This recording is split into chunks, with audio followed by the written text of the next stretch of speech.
¿Cómo debemos evaluar a la nueva fiscal y a la señora Sheinbaum en seguridad y justicia? Llevan 7 años mintiendo y poniendo todo tipo de pretextos en materia de seguridad y justicia. Llevan 7 años evadiendo toda la responsabilidad que tienen de pacificar al país, brindar seguridad y dar justicia como lo prometieron. Hoy controlan a la mayoría de las fiscalías, policías, secretarías de seguridad pública, tribunales, comisiones de derechos humanos y cárceles del país. Se quedaron sin pretextos ni chivos expiatorios. Hoy, absolutamente toda la responsabilidad recae en ellas y en ellos.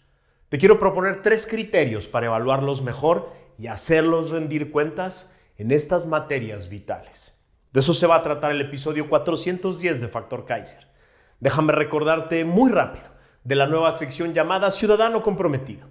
Con el equivalente a 2 o 3 cafecitos al mes, puedes ayudar a sostener este esfuerzo de comunicación libre e independiente y puedes ayudar también a los niños con cáncer de Oaxaca y a sus familias a través de la organización Con Causa. Ya depositamos este segundo mes, el mes de noviembre, 10% íntegro. 108 personas que se suscribieron ya a esta sección que están ayudando a los niños con cáncer en Oaxaca. ¿No es maravilloso esto? Más allá del monto que tiene que ir creciendo, es la generación de una comunidad solidaria. Pica el botón de unirte y sé parte de esta comunidad. Si aún no sabes si quieres ser parte de esta comunidad exclusiva, suscríbete al canal. Eso es absolutamente gratis. Comenta el episodio, dale like y compártelo en todas tus redes y chats. Ahora sí, acompáñame a ver el episodio de hoy.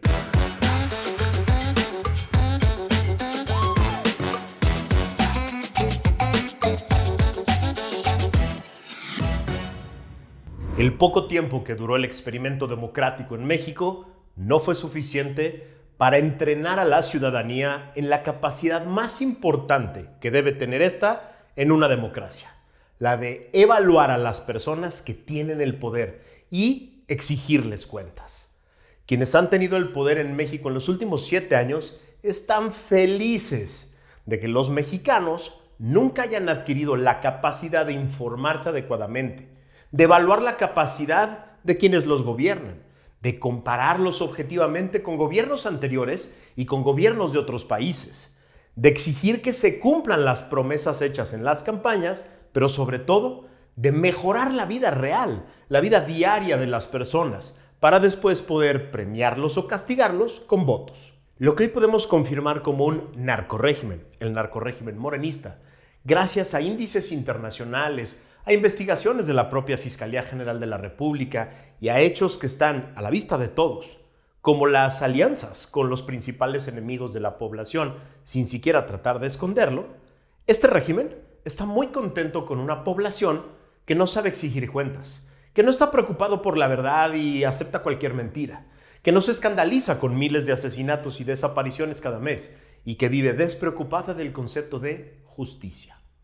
Los políticos que hoy controlan el poder en México están muy contentos con una sociedad dormida, apática, desinformada y muy poco participativa que no sabe ni siquiera si quiere exigir cuentas. Y el problema es que esa es la capacidad más importante que tienen las personas que viven en las democracias desarrolladas de este mundo, en los países exitosos. Ese es el instrumento más importante que tiene, no solo para mejorar la calidad de sus gobiernos una ciudadanía, sino para obligarlos a dar resultados que mejoren su vida cotidiana. Muchas personas tienen la creencia de que las democracias desarrolladas del mundo son exitosas porque tienen un mejor diseño institucional, o porque tienen más dinero, o porque tienen ventajas comparativas sobre México, pero sobre todo creen que tienen una mejor clase política, que surge así de la nada, de manera espontánea, que aparece como por arte de magia. La realidad es que esos países tienen democracias exitosas porque la población exige permanentemente vivir mejor, vivir más seguros, tener buenos empleos y una economía que crezca, tener cómo educarse bien y atender su salud y sobre todo, cómo obtener justicia en los diferentes aspectos de su vida. Es decir, una de las exigencias más importantes en cualquier democracia exitosa es la de contar con un aparato estatal que pueda dirimir conflictos con paz y justicia, que pueda asegurar los derechos de todos a través de las herramientas más eficaces y disponibles para todos, y que pueda castigar de manera justa a todos aquellos que violan la ley y ponen en peligro la vida y los derechos de otras personas. Como sociedades modernas, la civilización actual, hemos aceptado que la única forma de lograr justicia, el orden y la paz de manera permanente y sostenible en una sociedad es con un Estado fuerte y eficaz, pero también limitado y respetuoso de una constitución y de las leyes que le dan el poder. Las sociedades más desarrolladas de este mundo han entendido que la única forma de armonizar los múltiples intereses de una población diversa es con instituciones que generan leyes justas, que respetan la diversidad y la individualidad, que promueven y respetan los derechos de todos y que se aseguran de que todos puedan ejercerlos. Pero también han aceptado que ese Estado debe tener instituciones que previenen el incumplimiento de las leyes, que investigan a quienes las incumplen, que los someten a juicios justos y los castigan, no solo para excluir a esas personas de la sociedad, sino para generar en todos la convicción de que las leyes se cumplen o hay consecuencias. Esa es una democracia liberal. México no es una democracia y no parece creer en la convicción liberal de un Estado eficaz pero limitado que respeta los derechos de todos.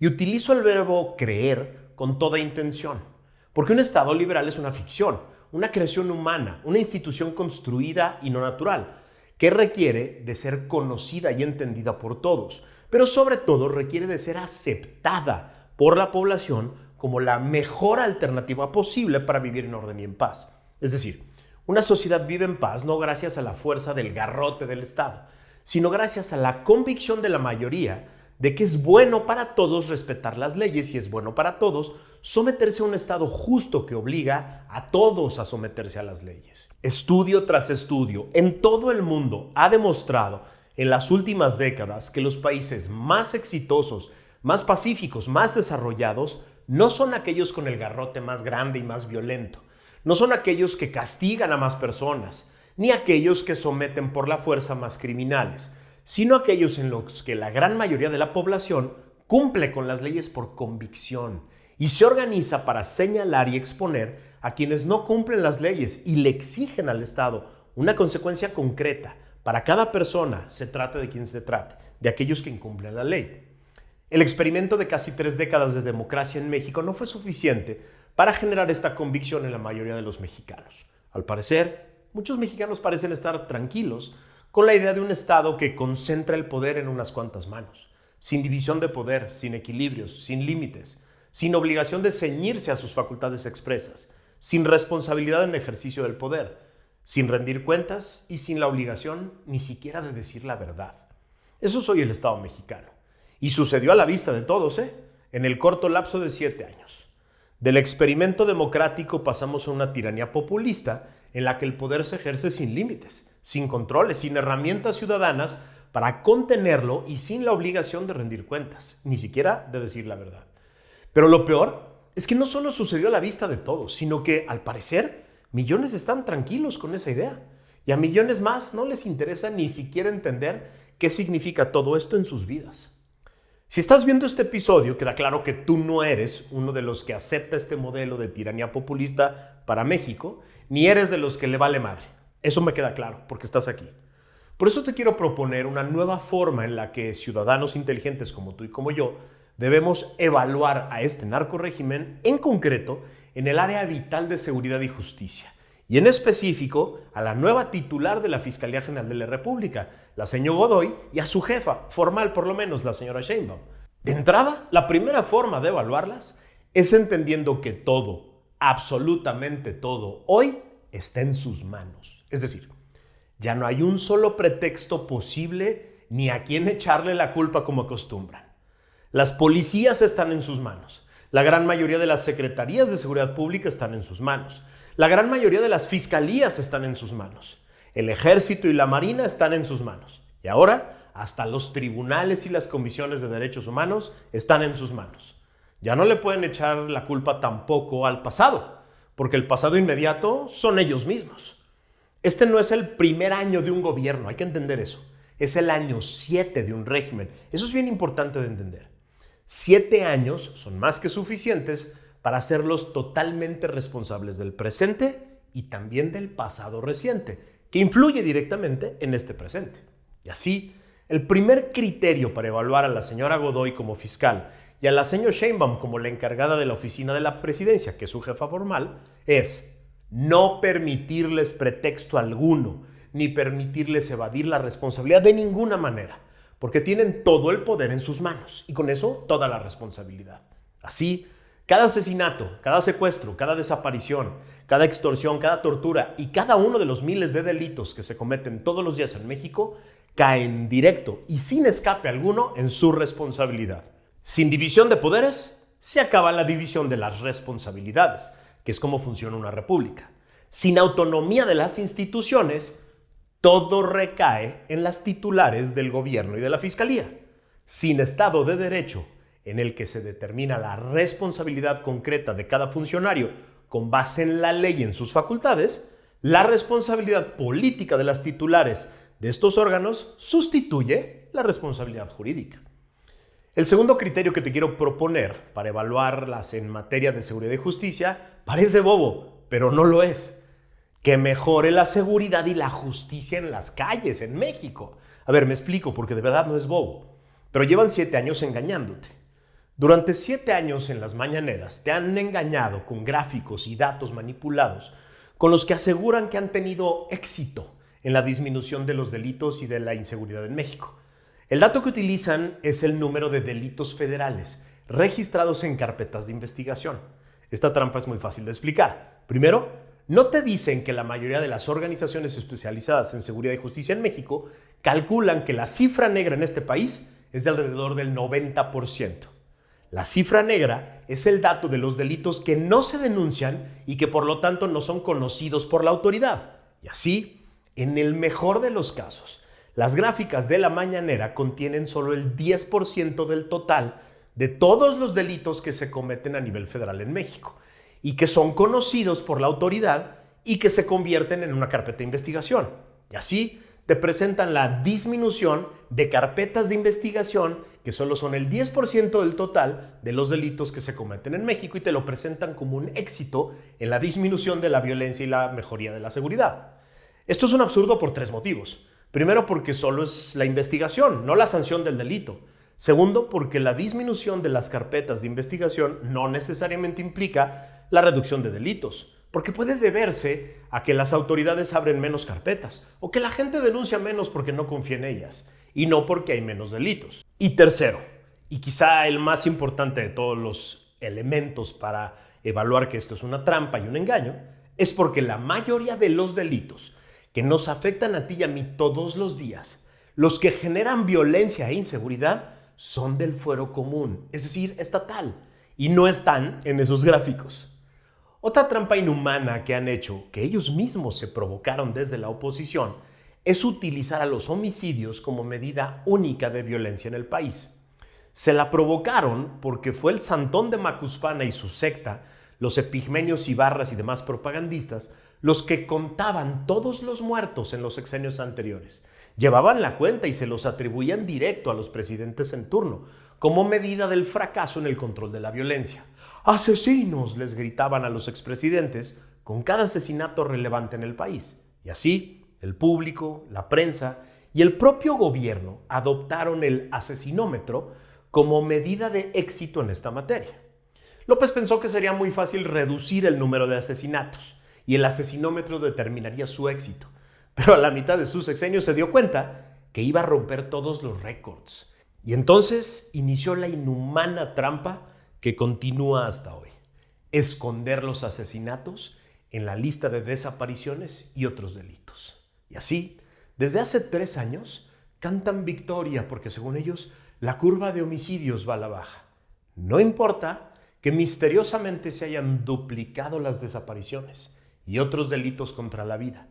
Lo que importa es mentir y decir que hay menos violencia porque así lo dicen sus gráficas mentirosas. Y así, los ciudadanos tenemos que hacer algo diferente. Diferente que ver las mañaneras y las cifras oficiales llenas de mentiras y manipulación. Por ejemplo, la organización Causa en Común ha puesto el ejemplo de cómo puede hacerse esto, de cómo se puede generar un nuevo criterio de evaluación.